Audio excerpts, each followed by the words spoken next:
Hello everyone, welcome back to another Adventure 2 video. So, last time I did a video like this, we were ranking all of Sonic and Shadow's speed stages from worst to best. To deviate from that, we will be doing the Knuckles and Rouge stages instead, and it's kind of nice to take a break from the speed stages. We all love them, they are the best part of Adventure 2 by far, but there is still other pieces of good in the game, and I hope this video will bring light to that. It's important to note that before we begin, I will not only be ordering them, of course, I will also provide each stage with a score out of 10 and give a fair and balanced critique on why a score may be. So, without further ado, let's get into it. In last place, we have Rouges Route 280 with a 3 out of 10, an embarrassingly low score. What gives, you may ask? Well, for starters, it's just boring. I failed to feel much of anything when playing these stages. Conceptually, they got nothing to them, and in execution, the best that they got is nothing to them. But when we examine Route 280 closer, which is the far inferior version between the two routes in this game, this goes from being boring to downright horrible. It's between the physics and layout of Route 280 that makes me downright hate it. For starters, this ramp here.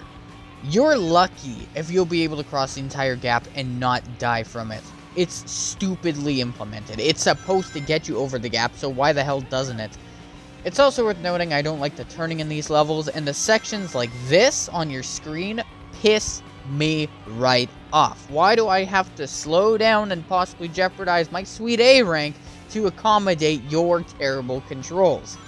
That is not my fault. I should not be held accountable for that, but it's here. It's a design flaw, and it's one of the few things that makes me go from disliking these types of levels to specifically hating this one.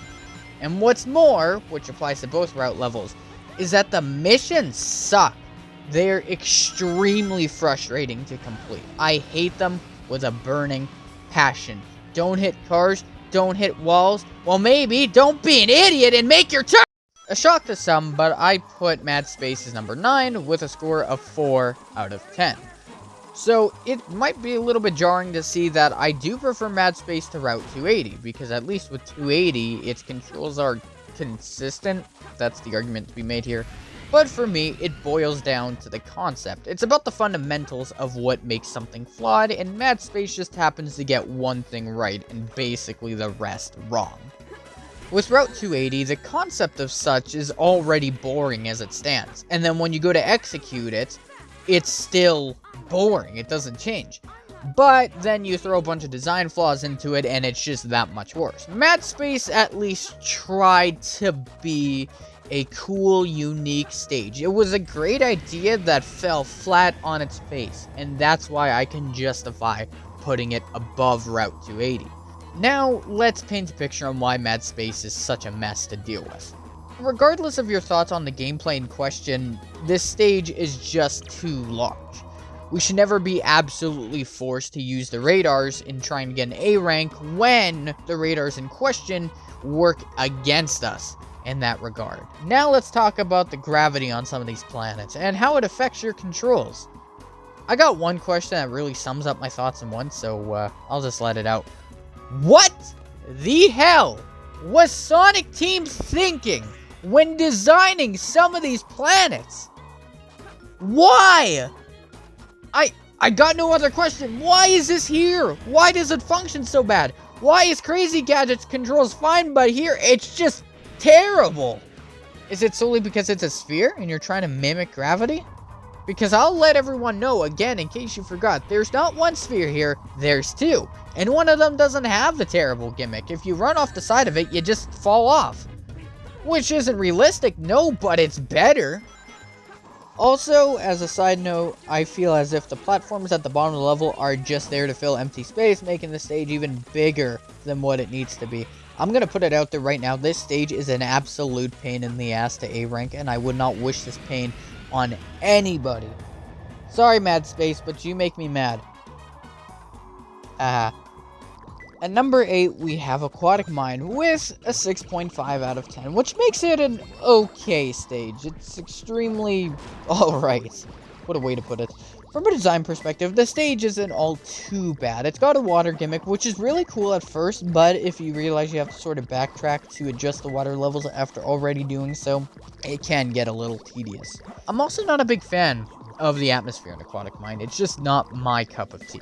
And I will say that the whole exploration concept here feels very nerfed because every other part of the stage besides the middle feels so contained and restrictive to Knuckles.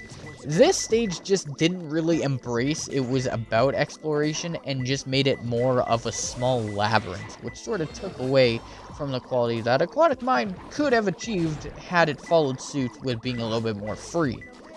And I get it, it's designed realistically in a sense, but it's a Sonic game, right? The whole point of the adventure game specifically is to take everything we know about reality and exaggerate it so it's convenient and immersive for the Sonic characters. This stage doesn't quite take that step. It chooses actual realism over exaggerated realism. Number 7, we have Meteor Herd, with a 7 out of 10, marking it to be our first technically good stage. Now, I have many reasons to love Meteor Herd. The music's great, the fact it completely embraces and accepts the fact that it's meant for exploration, right? There's so much to do here, and it has nothing to do with the objectives at hand of finding the emeralds or collecting rings or what have you. There's just a lot to explore just for the hell of it. And that's great. That's exactly what treasure hunting should be about. But, like Mad Space, it suffers from that one horrible sin. It's far too big for its own good. It's much larger than it has any right being. And that, to me, is worth dropping it from what could be a 9, maybe 9.5 out of 10, straight to a 7. And it's because the gameplay, the most important part of a stage, just isn't done well enough to warrant anything higher than maybe a 7.5 on a good day. Again, it's a great level in theory. If you were to write everything about this level, good, bad, indifferent, whatever, on paper, you would look at this level and tell yourself, it's great. Yes, it has flaws, but it's a great level. Unfortunately, though, in practice, not everything's weighed the same, and unfortunately, its large size does take away from its otherwise amazing quality. As a final thought, though, Meteor Herd is a good wrap-up to Knuckles' portion of the hero story. I think it serves him enough justice to be a good note to end on. At number 6, we have Death Chamber with a score of 7.25 out of 10. Now, I understand that this is a bit of a hot take, because I know some people don't really like Death Chamber, and I get it has its flaws, so we'll dive into both reasons why it is flawed, but why I still like it despite that. The first thing I like about Death Chamber is just how simple it is to visualize in your head. Yes, there's maps everywhere, but you don't need to worry about that. And that's because it's just a very straightforward process of figuring out which is where. There's a main hub that eventually branches off into 3 different colors, blue, green, and red, and those connect in between.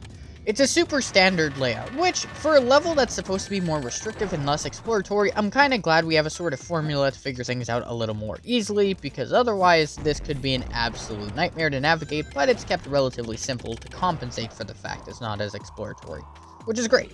Now yes, it is true that being less exploratory does make it a little less fun for treasure hunting, and that still holds true here. Keep in mind, it's only 3/4 of a full point above Aquatic Mine, so the difference between them in quality isn't very much, but I just prefer the atmosphere of Death Chamber overall. I find the set piece to be a little more interesting. I also do prefer the music here as well, so basically for no other reason than vibes, yeah, I prefer Death Chamber over Aquatic Mine. That's a bit of a cop-out, but it's just the truth. Now, I could use lore as reasoning for why this stage isn't exploratory. I mean, why would Eggman want to create a base that he gets lost in, right? That would just be dumb. But my counter to my own point is that if Sonic Team wanted to make an exploratory level, they're just gonna do it because they want to. It has nothing to do with what Eggman would want. I mean, again, exaggerated realism. That rule even applies to Eggman's constructs, right? So either way, Death Chamber, good level, not great, but I still enjoy it, and I do think it's a little bit underrated. At number 5, we have Egg Quarters with a good score of 8 out of 10. So again, 8 marks where the greats begin to shine. And Egg Quarters is the first one here. So what I like about Egg Quarters is that it's Death Chamber, but it's a little more straightforward and less tedious to navigate through. It's just an easier version of Death Chamber, which I actually really appreciate because speedrunning Egg Quarters is just a fun time overall. Now, in order to get to that point of speedrunning Egg Quarters, you gotta sort of abandon that phobia you have of that stupid vehicle that keeps chasing you around. That made the stage borderline unplayable for me as a child. I was just so anxiety-ridden by that stupid thing. I'd curse it to death. But now, as a 20-year-old man, yeah, no, I actually really like this stage. It's grown on me a lot in the last decade or so. And bonus points for being the best stage theme of Rouges levels, in my opinion at least. Fortunately, it does lose some points for having that restrictive gameplay. I mean, make the case about Eggman's base if you wish, but again, the Sonic team wanted to make this an exploratory stage. They would just say screw it and do as such, but they didn't, and so it does have to lose a few points, but it makes up for it in its flow, seamless gameplay, and overall just a fun time. Dry Lagoon gets the participation ribbon, but it still scores an 8.5 out of 10, so it's still very good in my eyes. What I like about it from the onset is that it's a great looking stage. It's colorful, it's lively, and it just fits Rouge thematically between its OST and how it presents itself. Already good points in my book. I also want to say that the turtle gimmick, while it does kill flow a little bit, it's not too poorly handled. I find the turtle to be quite the adorable critter, and it's nice to see that after you save him, he helps you throughout your time here, so that's actually a pretty cool feature. The only issue I have with Dry Lagoon really is the fact that it just doesn't have that identity that it needs to stand out. It's too much like Wild Canyon in my opinion, and you could say what you will about Death Chamber and Egg Quarters, but at the very least, A, they're not the first stages of their respective characters, and B, none of them are the highest of high tiers, such as the case of what Dry Lagoon could be versus what it is. Unfortunately, compared to Wild Canyon, it does suffer a little bit in the flow department because while the turtle gimmick is cool, it can get tedious after a while as I previously stated, so I don't know, it's small things that detract from Dry Lagoon as it sits, and the fact it doesn't have much of an identity is just another way to bring it down. But again, 8.5, it's not a bad score, it's a great stage, you can still have fun here. Just acknowledge that it's not quite a masterpiece, and it just needed to be more of its own thing in order to obtain such a title. Still, very fun. So, at number 3, the bronze medal, we have Pumpkin Hill with a 9 out of 10. A very good stage, one of our first masterpieces on this list. And you know what? Pumpkin Hill absolutely deserves that title. This stage has one of the best atmospheres that any treasure hunting stage has had up to this point. Hell, any stage in Sonic Adventure 2, period. And the fact that it's just so much fun, and like Meteor Herd embraces the fact that Knuckles is supposed to explore and be free, and just take in everything that Pumpkin Hill is. That's what treasure hunting should be about. What I love about Pumpkin Hill is that it's just so creative and zany. There's no shortage of these ambitious ideas that went here, and it just manages to combine together into this super cohesive and amazing package that Pumpkin Hill is. Again, it's such an odd idea, but it's like a near-perfect orchestra once it's all strumming together. Objectively, it may not be your favorite stage. For some, yes, for some, no, but you have to admit that objectively speaking, based on facts and facts alone, Pumpkin Hill is probably the most definitive and true to the treasure hunting experience you are going to get. My only personal gripes with the stage, and these are small things, is that the sound design of the trains are a little too loud and obnoxious for my liking, and furthermore, riding on the back of them is quite buggy, which sometimes you have to do to get an emerald. Or if you're really good, you can just fly for it, but point still stands. Either way, a wonderful stage. It deserves all the appreciation and iconicism that it rightfully gets. Getting the silver medal is Security Hall with a 9.25 out of 10. Might be a shocker to some, but honestly, I love Security Hall.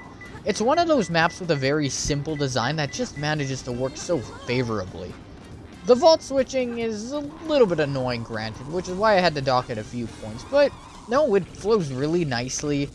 The music's really good here. It doesn't look the prettiest either, but I don't know, it feels like a security vault to me, so I guess I can't dock it too hard. It is exactly as it claims. So, You know, ironically enough, for a security vault, something that should feel very confining, there is still room to explore here. It manages to balance out both mediums so well, staying within the context of a story while not sacrificing any gameplay for it, which is great. I appreciate that dearly. And you want to know what's funny? This is the only Rouge level that feels like it has entirely its own individuality.